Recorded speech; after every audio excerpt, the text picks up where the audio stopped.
Баршаңызға қайырлы күн, менің каналыма қош келдіңіздер. Бүгін сіздермен бірге осындай табиғи жолмен жасалатын организмімізге пайдалы тірі бактерияларға бай табиғи ашытқының жасалу жолын үйренетін боламыз. Менімен бірге бірме-бір қайталап жасап көріңіздер.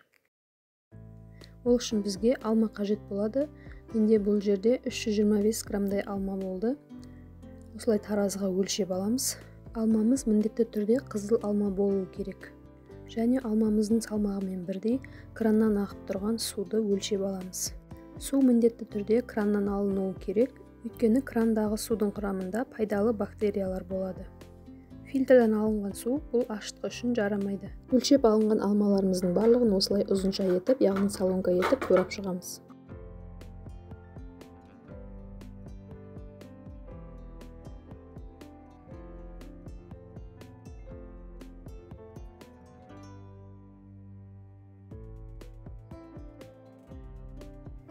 Алмамызды турап біттік. Енді осындай пластик бутылкаға, яғни баклажкаға осы туралған алмаларымыздың барлығын салып қоямыз.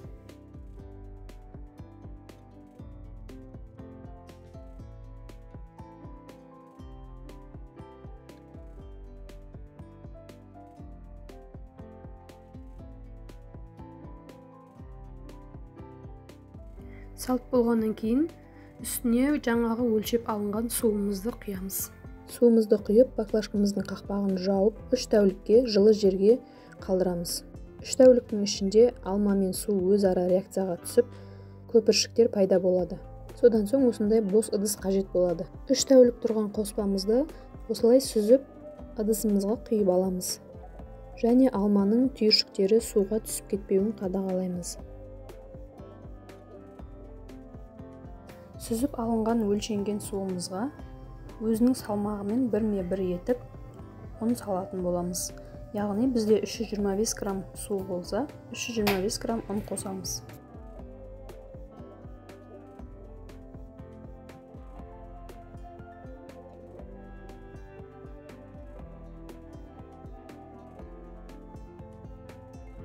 Ұнымызды өлшеп болғаннан кейін жақсылап араластырып, арасында іртік қалмауын қадағалаймыз.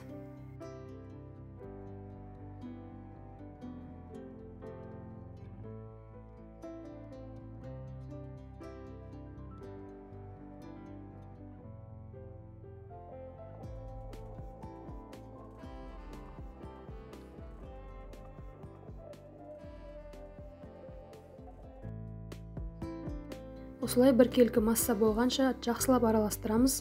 Шамамен 1-3 минуттай араластырсаңыз жеткілікті. Араластырып болған соң жаңағы ашытқымызды 2 бөлікке бөліп қоятын боламыз. Ыдысыңыз үлкен болып жатса, бір ыдыста сақтауға да болады. Осылай 2 бөлікке бөліп, жылы жерде көтерілуге қойып қоямыз. 12 сағатта, яғни түнге қалдырсаңыз, азанда сізге нан ашытуға дайын болып тұрады. Бөліп алынған ашытқыларымыздың сыртына белгі салып қоямыз, қаншалықты көтерілгенін білу үшін. 12 сағатқа қалдырылған ашытқымыз осылайша 2 есе көтерілгенін байқадық. Енді осымен нан ашытуға болады. Видео пайдалы болды деген ойдамын. Соңына дейін көргендеріңізге рахмет. Келесі видеода осы ашытқыдан нан жасауды, яғни лепешка дайындауды көрсететін боламын. Осындай табиғи жолмен жасалған ашытқыдан жасалған нан организмімізге өте пайдалы. Асқазан ішек жолдарының жұмысын жақсартады және тез қорытылады. Келесі видеода кездескенше.